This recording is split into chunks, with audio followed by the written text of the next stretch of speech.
दोस्तों सब्सक्राइब कीजिए all hit exam channel को और बेल आइकन को प्रेस कीजिए जिससे आने वाली वीडियो की नोटिफिकेशन आपको सबसे पहले और लगातार मिलती रहे। दोस्तों बहुत बहुत स्वागत है एक बार फिर से आप सभी का हमारे इस चैनल में जिसका नाम है ऑल हिट एग्जाम।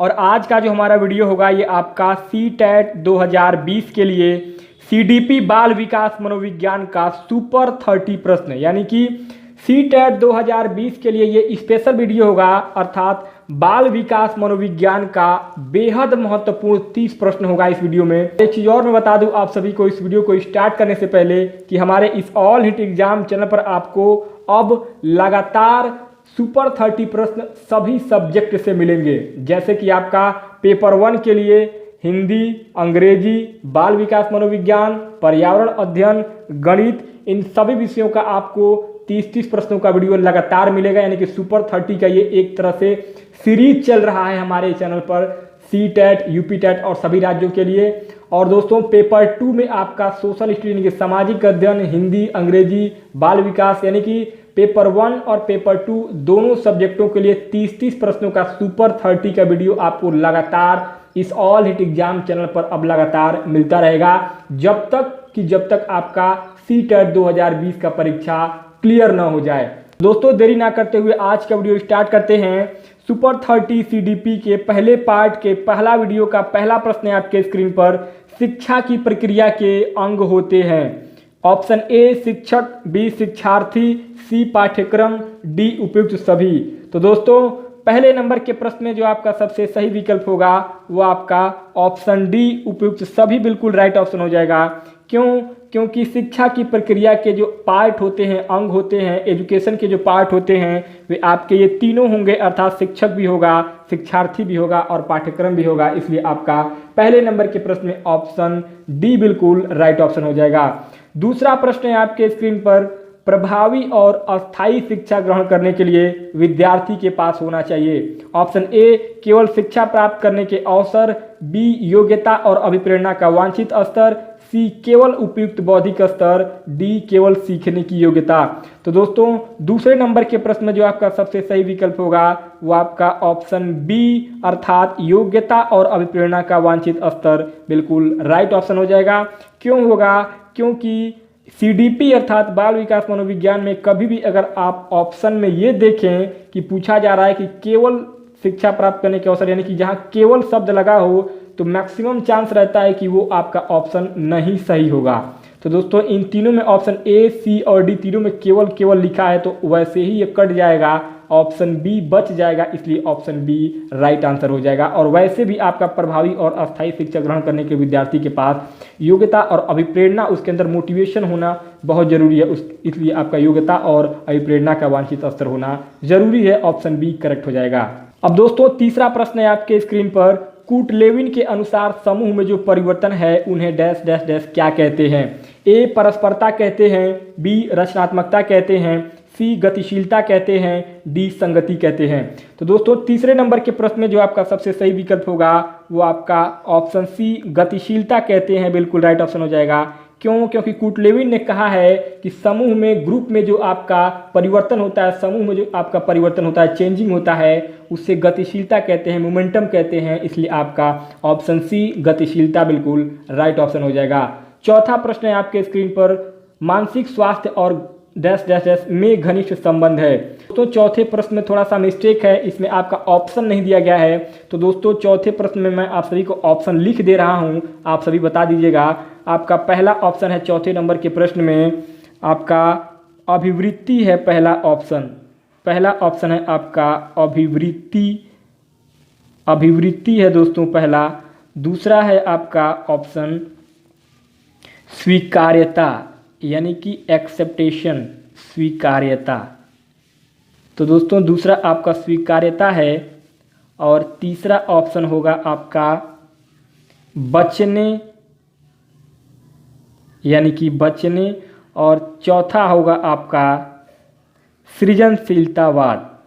बस आप समझ लीजिए, मैं बोल दे रहा हूँ, जगह नहीं है यहाँ पे लिखने के लिए। तो दोस्तों पहला अभिवृत्ति है, दूसरा स्वीकार्यता है, तीसरा बचने है और चौथा सृजन है।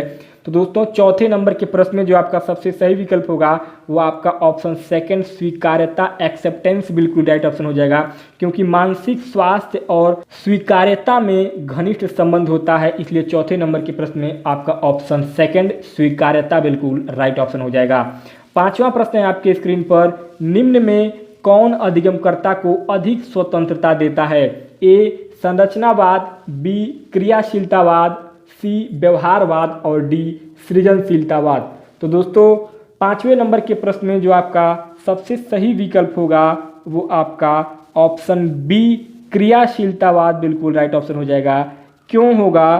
क्योंकि अधिगमकर्ता को जो सबसे अधिक स्वतंत्रता देता है, छूट देता है, वो आपका क्रियाशीलतावाद होता है, क्योंकि इस लर्निंग को कहते हैं एक्टिव लर्निंग। और एक्टिव लर्निंग में आपका जो बच्चा होता है वो इतना एक्टिव होता है और इतना आपका फ्री रहता है कि उसकी स्वतंत्रता में वो जो चाहे उसको कर सकता है और अच्छे तरीके से अधिगम कर सकता है। इसलिए आपका 5 नंबर के प्रश्न में ऑप्शन बी क्रियाशीलतावाद बिल्कुल राइट ऑप्शन हो जाएगा। छठवां प्रश्न है आपके स्क्रीन पर, विकास कभी न समाप्त होने वाली प्रक्रिया है, यह विचार किससे संबंधित है? ए एकीकरण का सिद्धांत, बी अंतःक्रिया का सिद्धांत, सी अंतः संबंध का सिद्धांत, डी निरंतरता का सिद्धांत। तो दोस्तों छठवें नंबर के प्रश्न में जो आपका सबसे सही विकल्प होगा वो आपका ऑप्शन डी निरंतरता का सिद्धांत बिल्कुल राइट ऑप्शन हो जाएगा। क्यों होगा? क्योंकि विकास कभी न समाप्त होने वाली प्रक्रिया है, यह विचार आपका निरंतरता के सिद्धांत से संबंधित होगा, क्योंकि विकास आपका हमेशा होता रहता है। हर सेकंड, हर मिनट, हर घंटे आप कुछ न कुछ नया सीखते रहते हैं और उस सीखने की वजह से आपके अंदर परिवर्तन होता रहता है और इसी को आपका विकास कहते हैं। और विकास आपका कभी भी समाप्त नहीं होगा, आजीवन विकास होता रहता है। इसलिए आपका छठवें नंबर के प्रश्न में ऑप्शन डी बिल्कुल राइट ऑप्शन हो जाएगा। सातवां प्रश्न है आपके स्क्रीन पर, बच्चों के बौद्धिक विकास की 4 विशिष्ट अवस्थाओं की पहचान की गई किसके द्वारा? ऑप्शन ए स्किनर द्वारा, बी पियाजे द्वारा, सी कोहलबर्ग द्वारा, डी एरिक्सन द्वारा। तो दोस्तों 7वें नंबर के प्रश्न में जो आपका सबसे सही विकल्प होगा वो आपका ऑप्शन बी पियाजे द्वारा बिल्कुल राइट ऑप्शन हो जाएगा। होगा क्योंकि बच्चों के बौद्धिक विकास की 4 विशिष्ट अवस्थाओं की पहचान जीन पियाजे के द्वारा किया गया। तो दोस्तों जीन पियाजे ने जो 4 अवस्थाएं बताई हैं उनमें आपका पहला जो होता है वो आपका इंद्रिय जनित गामक अवस्था होता है, दूसरा होता है पूर्व संक्रियात्मक अवस्था, तीसरा मूर्त संक्रियात्मक अवस्था और चौथा अमूर्त संक्रियात्मक अवस्था होता है। तो 7वें नंबर के प्रश्न में ऑप्शन बी पियाजे द्वारा बिल्कुल राइट ऑप्शन हो जाएगा। 8वां प्रश्न है आपके स्क्रीन पर, बच्चों के सीखने की प्रक्रिया में माता पिता को डैश डैश डैश भूमिका निभानी चाहिए? सहानुभूतिपूर्ण, बी तटस्थ, सी नकारात्मक, डी अग्रोन्मुखी। तो दोस्तों 8वें नंबर के प्रश्न में जो आपका सबसे सही विकल्प होगा वो आपका ऑप्शन डी अग्रोन्मुखी बिल्कुल राइट ऑप्शन हो जाएगा। क्यों? क्योंकि बच्चों के विकास में सीखने की प्रक्रिया में माता पिता को अग्रोन्मुखी भूमिका निभाना चाहिए। 9वां प्रश्न है आपके स्क्रीन पर, मानव व्यक्तित्व परिणाम है ए आनुवंशिकता और वातावरण की अंतःक्रिया का, बी केवल वातावरण का, सी केवल आनुवंशिकता का, डी पालन पोषण और शिक्षा का। तो दोस्तों 9वें नंबर के प्रश्न में आपका जो सबसे सही विकल्प होगा वो आपका ऑप्शन ए आनुवंशिकता और वातावरण का बिल्कुल राइट ऑप्शन हो जाएगा। क्यों होगा? क्योंकि आनुवंशिकता हमें विकसित होने की क्षमताएं प्रदान करती है। इन क्षमताओं के विकसित होने के अवसर जो मिलते हैं वो हमें वातावरण से मिलते हैं और आनुवंशिकता हमें कार्यशील पूंजी देती है और परिस्थिति हमें इसको निवेश करने के अवसर प्रदान करती है। इसलिए मानव व्यक्तित्व आनुवंशिकता और वातावरण की अंतःक्रिया का परिणाम होगा। इसलिए 9 नंबर के प्रश्न में ऑप्शन ए राइट आंसर हो जाएगा। 10वां प्रश्न है आपके स्क्रीन पर, शिक्षण अधिगम प्रक्रिया में व्यक्तिगत रूप से ध्यान देने महत्वपूर्ण है क्योंकि? तो दोस्तों 10वें नंबर के प्रश्न में आपका ऑप्शन है शिक्षक प्रशिक्षण कार्यक्रमों में ऐसा ही बताया गया है, बी इससे प्रत्येक शिक्षार्थी को अनुशासित करने के लिए शिक्षकों को बेहतर अवसर मिलते हैं, सी बच्चों की विकास दर भिन्न होती है और वे भिन्न तरीकों से सीख सकते हैं और डी शिक्षार्थी हमेशा समूहों में ही बेहतर सीखते हैं। तो दोस्तों 10वें नंबर के प्रश्न में जो आपका सबसे सही विकल्प होगा वो आपका ऑप्शन सी जो है बिल्कुल राइट ऑप्शन हो जाएगा। बच्चों की विकास दर भिन्न होती है और बच्चे जो है भिन्न तरीके से सीखते हैं। क्यों? क्योंकि बच्चों की जो विकास दर होती है वो भिन्न भिन्न होती है, हर बच्चे की विकास दर भिन्न होगी और हर बच्चा जो है वो एक जैसे नहीं सीखता है, क्योंकि जैसे विकास की गति शैशवावस्था एवं किशोरावस्था में तीव्र रहती है किंतु बाल्यावस्था में मंद पड़ जाती है, इसी प्रकार शिक्षण अधिगम प्रक्रिया में व्यक्तिगत रूप से ध्यान देना महत्वपूर्ण होता है। इसलिए आपका 10 नंबर के प्रश्न में ऑप्शन सी, बच्चों की विकास दर भिन्न भिन्न होती है और विभिन्न तरीकों से सीख सकते हैं, राइट आंसर हो जाएगा। 11वां प्रश्न है, प्रायः शिक्षार्थियों की त्रुटियां डैश डैश डैश की ओर संकेत करती हैं। ए, यांत्रिक अभ्यास की आवश्यकता, बी, सीखने की अनुपस्थिति, सी, शिक्षार्थियों के सामाजिक आर्थिक स्तर और डी, कैसे सीखते हैं। तो दोस्तों 11वें नंबर के प्रश्न में जो आपका सबसे सही विकल्प होगा वो आपका ऑप्शन ए बिल्कुल राइट ऑप्शन हो जाएगा, यांत्रिक अभ्यास की आवश्यकता। क्यों होगा? क्योंकि अभ्यास के द्वारा उद्दीपक तथा अनुक्रिया का संबंध मजबूत होता है। अभ्यास रोक देने पर यह संबंध कमजोर पड़ने लगता है तथा शिक्षार्थी त्रुटियां करने लगते हैं। इसलिए अधिगम प्रक्रिया को त्रुटि रहित बनाने के लिए यांत्रिक अभ्यास की आवश्यकता होती है। इसलिए आपका 11 नंबर के प्रश्न में ऑप्शन ए राइट आंसर हो जाएगा। 12 नंबर पर प्रश्न है, सीखने संबंधी नियोग्यताएं सामान्यतः डैश डैश डैश। ए, उन बच्चों में पाई जाती हैं विशेषतः जिनके पैतृक अभिभावक इस प्रकार की समस्याओं से ग्रसित हैं। बी, औसत से श्रेष्ठ बुद्धि लब्धि वाले बच्चों में पाई जाती है। सी, लड़कियों के तुलना में अधिकतर लड़कों में पाई जाती है। डी, अधिकतर उन बच्चों में पाई जाती है जो शहरी क्षेत्रों की अपेक्षा ग्रामीण क्षेत्रों से संबंध रखते हैं। तो दोस्तों 12 नंबर के प्रश्न में जो आपका सबसे सही विकल्प होगा वो आपका ऑप्शन ए बिल्कुल राइट ऑप्शन हो जाएगा। क्यों?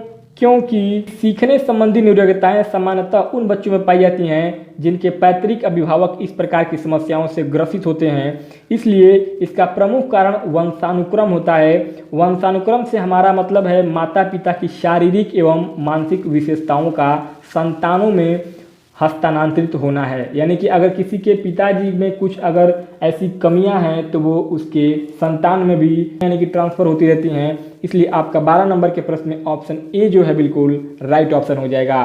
13 नंबर पर जो प्रश्न है, एक बच्चा जो डैश डैश डैश से ग्रस्त है वह सा और वाज न्यूक्लियर और अनक्लियर में अंतर नहीं कर सकता। ऑप्शन ए है डिस्मॉर्फिया, बी डिसलेक्सिया, सी शब्द जम्बलिंग विकार, डी डिसकैलकुलिया। तो दोस्तों 13 नंबर के प्रश्न में जो आपका सबसे सही विकल्प होगा वो आपका ऑप्शन बी डिसलेक्सिया बिल्कुल राइट ऑप्शन हो जाएगा। क्यों होगा डिसलेक्सिया? क्योंकि डिसलेक्सिया पढ़ने से संबंधित एक शारीरिक अक्षमता होती है। इससे ग्रस्त बच्चा जो होता है वो सा और वाज न्यूक्लियर और अनक्लियर में अंतर नहीं कर पाता, अर्थात उसको सीधे और उल्टे में फर्क नजर नहीं आता है। इसलिए आपका 13 नंबर के प्रश्न में ऑप्शन बी डिसलेक्सिया बिल्कुल राइट ऑप्शन हो जाएगा, अर्थात पढ़ने संबंधी अक्षमता। अब दोस्तों 14 नंबर पर जो प्रश्न है, गतिक कौशलों में अधिगम नियोग्यता डैश डैश डैश कहलाती है। ए डिस्फेजिया, बी डिस्प्रैक्सिया, सी डिसकैलकुलिया, डी डिसलेक्सिया। तो दोस्तों 14 नंबर के प्रश्न में जो आपका सबसे सही विकल्प होगा वो आपका ऑप्शन बी डिस्प्रैक्सिया बिल्कुल राइट ऑप्शन हो जाएगा। क्यों होगा डिस्प्रैक्सिया? क्योंकि गतिक कौशलों में अधिगम नियोग्यता डिस्प्रैक्सिया कहलाती है। इससे इस बीमारी से जो ग्रसित बच्चा होता है वो चलने कूदने, गेंद पकड़ने, फेंकने तक को पकड़ने में अक्षमता महसूस करता है। इसलिए आपका प्रश्न में ऑप्शन बी डिस्प्रैक्सिया बिल्कुल राइट ऑप्शन हो जाएगा। 15 नंबर पर प्रश्न है, अधिगम नियोग्यता डैश डैश डैश। ए समुचित निवेश के साथ सुधार योग्य नहीं होती, बी एक स्थिर अवस्था है, सी एक चर अवस्था है, डी जरूरी नहीं कि कार्य पद्धति की हानि करे। तो दोस्तों 15 नंबर के प्रश्न में जो आपका सबसे सही विकल्प होगा वो आपका ऑप्शन सी एक चर अवस्था है बिल्कुल राइट ऑप्शन हो जाएगा। और क्यों होगा? क्योंकि अधिगम नियोग्यता का तात्पर्य बालक के विकास में मंदिता होना तथा मापदंडों से अधिक समय लगने से होता है। विकास में मंदिता की दर के कारण ही बालक बोलने, पढ़ने आदि में कठिनाई का अनुभव करता है। यह एक चर अवस्था होती है। इसलिए 15 नंबर के प्रश्न में ऑप्शन सी बिल्कुल राइट ऑप्शन हो जाएगा। 16 नंबर पर जो प्रश्न है, डैश डैश डैश के अतिरिक्त निम्नलिखित समस्या समाधान की प्रक्रिया के चरण है। ए परिणामों की आशा करना, बी समस्या की पहचान, सी समस्या का छोटे हिस्सों में बांटना और डी संभावित युक्तियों को खोजना। तो दोस्तों 16 नंबर के प्रश्न में आपका जो सबसे सही विकल्प होगा वो आपका ऑप्शन सी, समस्या को छोटे हिस्सों में बांटना बिल्कुल राइट ऑप्शन हो जाएगा।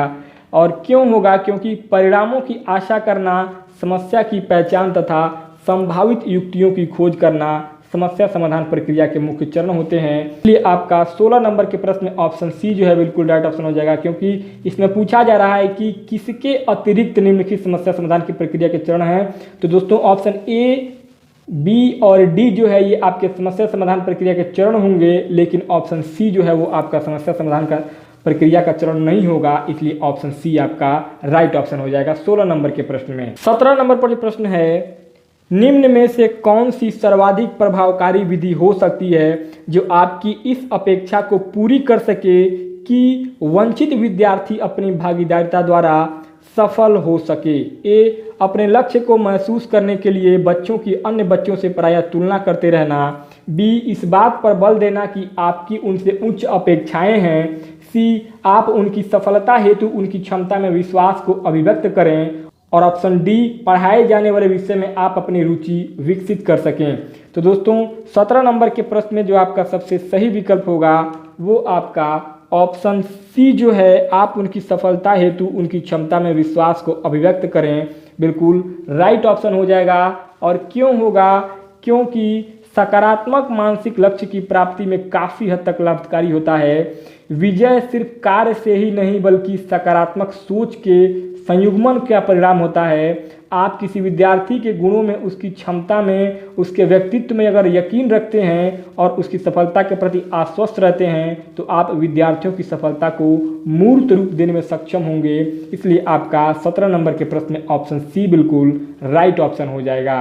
18 नंबर पर जो प्रश्न है, अगला प्रश्न है, निम्नलिखित में से कौन सा विकासात्मक विकार का उदाहरण नहीं है? ए, पर अभिकादज तनाव, बी, न्यून अवधान सक्रिय विकार, सी, आत्मविमोह और डी, प्रमस्तिष्क घात। तो दोस्तों 18 नंबर के प्रश्न में जो आपका सबसे सही विकल्प होगा वो आपका ऑप्शन ए, पर अभिकादज तनाव, यानी कि इसको अंग्रेजी में बोलते हैं पोस्ट ट्रॉमेटिक स्ट्रेस, यानी कि पोस्ट ट्रॉमेटिक स्ट्रेस जो होता है पर अभिघातज तनाव, ये आपका राइट ऑप्शन हो जाएगा, क्योंकि ये आपका विकासात्मक विकार का उदाहरण नहीं है। और क्यों नहीं है?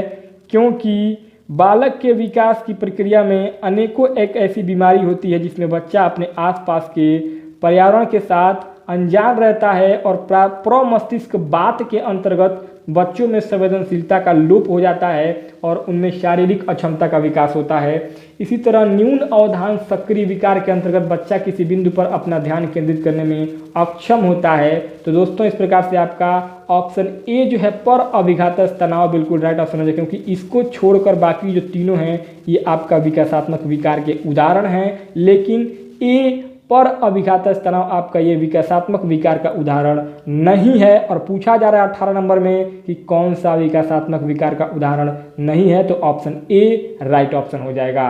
अब दोस्तों 19 नंबर पर जो प्रश्न है आपका, बहुशिक्षण शास्त्रीय तकनीकें, वर्गीकृत अधिगम सामग्री, बहुआकलन तकनीकें तथा परिवर्तनीय जटिलता एवं सामग्री का स्वरूप निम्नलिखित में से किससे संबद्ध है? ए, विभेदित अनुदेशन, बी, पारस्परिक शिक्षण, सी, सार्वभौमिक अधिगम प्रारूप, डी, उपचारात्मक शिक्षण। दोस्तों 19 नंबर के प्रश्न में जो आपका सबसे सही विकल्प होगा वो आपका ऑप्शन ए, विभेदित अनुदेशन बिल्कुल राइट ऑप्शन हो जाएगा।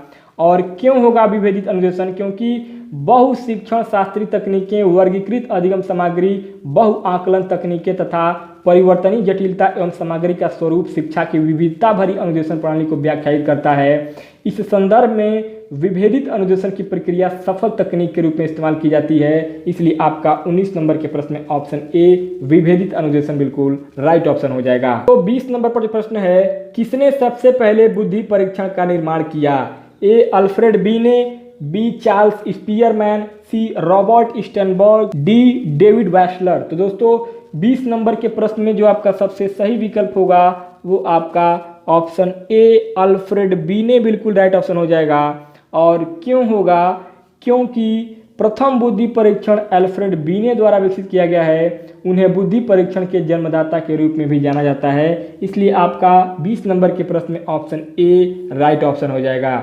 21 नंबर पर प्रश्न है, एक शिक्षक कक्षा के कार्य को एकत्र करता है और उन्हें पढ़ता है, उसके बाद योजना बनाता है और अपने अगले पाठ को शिक्षार्थियों की आवश्यकताओं को पूरा करने के लिए समायोजित करता है। वह डैश डैश डैश क्या कर रहा है? ए सीखने के रूप में आकलन, बी सीखने के लिए आकलन, सी सीखने के समय आकलन, डी सीखने का आकलन। तो दोस्तों 21 नंबर के प्रश्न में जो आपका सबसे सही विकल्प होगा वो आपका ऑप्शन बी सीखने के लिए आकलन बिल्कुल राइट ऑप्शन हो जाएगा। और क्यों होगा? क्योंकि इसके अंतर्गत अध्यापक कक्षा का आकलन स्वयं करेगा तथा पाठ को बेहतर बनाने की कोशिश करेगा।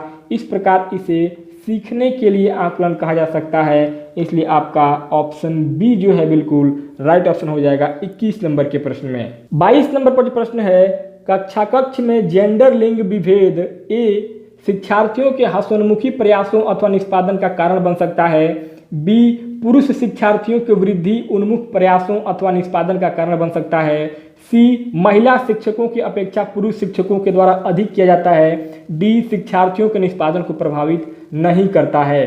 तो 22 नंबर के प्रश्न में जो आपका सबसे सही विकल्प होगा वो आपका ऑप्शन ए शिक्षार्थियों के हस्तोन्मुखी प्रयासों अथवा निष्पादन का कारण बन सकता है, बिल्कुल राइट ऑप्शन हो जाएगा। क्योंकि कक्षा में लिंग भेद पक्षपात की भावना को बढ़ावा देता है तथा छात्रों में न्यूनता व हीनता की भावना विकसित होने के कारण उनका संपादन अच्छा नहीं हो पाता, इसलिए आपका 22 नंबर के प्रश्न में ऑप्शन ए जो है बिल्कुल राइट ऑप्शन हो जाएगा। 23 नंबर पर प्रश्न है, निम्नलिखित में से कौन सा बच्चों के संवेगात्मक विकास के लिए सर्वाधिक उपयुक्त है? ए कक्षा कक्ष प्रजातांत्रिक परिवेश, बी अध्यापकों की कोई भी सहभागिता नहीं क्योंकि यह माता पिता का कार्य है, सी कक्षा कक्ष का नियंत्रित परिवेश और डी कक्षा कक्ष का अधिकारवादी परिवेश। तो दोस्तों 23 नंबर के प्रश्न में जो आपका सबसे सही विकल्प होगा वो आपका ऑप्शन ए कक्षा कक्ष का प्रजातांत्रिक परिवेश बिल्कुल राइट ऑप्शन हो जाएगा।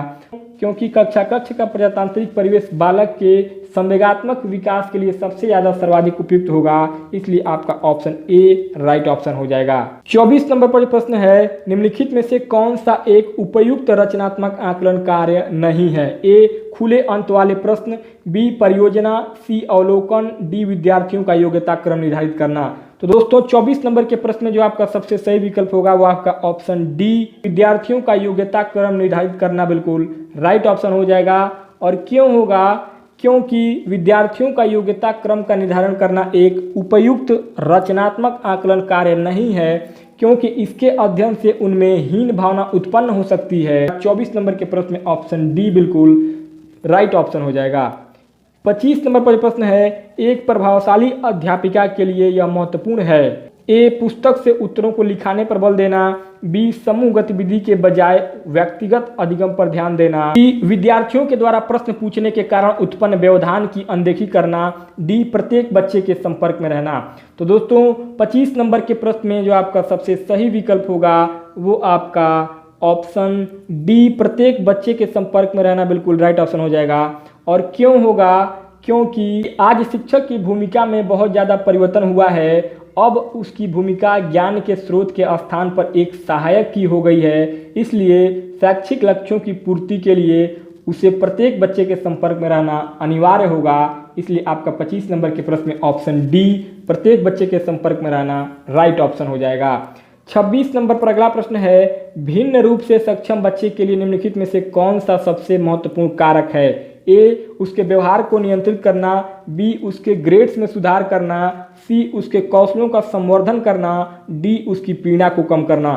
तो दोस्तों 26 नंबर के प्रश्न में जो आपका सबसे सही विकल्प होगा वो आपका ऑप्शन सी उसके कौशलों का संवर्धन करना बिल्कुल राइट ऑप्शन हो जाएगा। क्योंकि भिन्न रूप से सक्षम जो बच्चे होते हैं उनमें मोटिवेशन का अभाव होता है और इसलिए भिन्न रूप से सक्षम बच्चों के लिए जो सबसे महत्वपूर्ण कारक होगा वो उसके कौशलों का संवर्धन करना होगा, अर्थात उनके अंदर जो भी कौशल है उसका विकास करना है, उसको डेवलप करना है, उसके कौशलों को बाहर निकालना है। आंतरिक रूप से इतना अभिप्रेरित वो बच्चा हो जाए कि वो अपने आप को मजबूती से अपने आप को समाज के मुख्य धारा से जोड़ सके और विकास कर सके, इसलिए ऑप्शन सी उसके कौशलों का संवर्धन करना बिल्कुल राइट ऑप्शन हो जाएगा। 27 नंबर पर प्रश्न है, निम्नलिखित में से कौन अधिगम नियोग्यता का कारण हो सकता है? ए सांस्कृतिक वैभिन्न, बी अभिभावक द्वारा बच्चे के जन्म से पूर्व ड्रग इस्तेमाल करना, सी शिक्षक की अभिक्षमता, डी समवयस्कों द्वारा प्रदर्शित उदासीनता। तो दोस्तों 27 नंबर के प्रश्न में जो आपका सबसे सही विकल्प होगा वो आपका ऑप्शन बी अभिभावक द्वारा बच्चे के जन्म से पूर्व ड्रग इस्तेमाल करना बिल्कुल राइट ऑप्शन हो जाएगा, क्योंकि बच्चे के अधिगम निरोगता का कारण ये हो सकता है कि अगर बच्चे के पिता जो कि उसके जन्म से पहले अगर ड्रग का इस्तेमाल कर चुके हैं तो उस ड्रग का बेहद ही हानिकारक प्रभाव उनके आने वाले बच्चे के ऊपर पड़ सकता है। इसलिए आपका ऑप्शन बी जो है बिल्कुल राइट ऑप्शन हो जाएगा अधिगम निरोगता का। अब दोस्तों अगला प्रश्न है 28 नंबर पर, भाषा विकास में सहयोग करने का कौन सा तरीका गलत है? ऑप्शन ए बच्चे को एक प्रकरण पर बिना टोके बात करने देना, बी उनकी अपनी भाषा के प्रयोग को अमान्य करना, सी बच्चों द्वारा की गई पहलों को समर्थन देना और डी भाषा का प्रयोग करने के अवसर उपलब्ध कराना। तो दोस्तों 28 नंबर के प्रश्न में जो आपका सबसे सही विकल्प होगा वो आपका ऑप्शन बी जो है बिल्कुल राइट ऑप्शन हो जाएगा, उनकी अपनी भाषा के प्रयोग को अमान्य करना।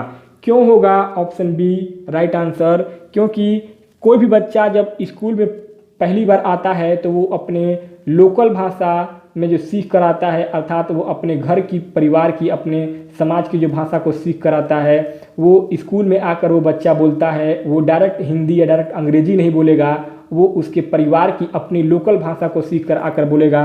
तो उस समय शिक्षक को कभी भी उसके अपनी भाषा को अमान्य नहीं करना चाहिए, इसलिए ऑप्शन बी राइट ऑप्शन हो जाएगा। 29 नंबर पर प्रश्न है, शैशव काल की अवधि है? ए जन्म से 1 वर्ष तक, बी जन्म से 2 वर्ष तक, सी जन्म से 3 वर्ष तक, डी 2 से 3 वर्ष तक।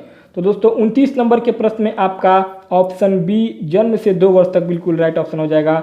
क्यों?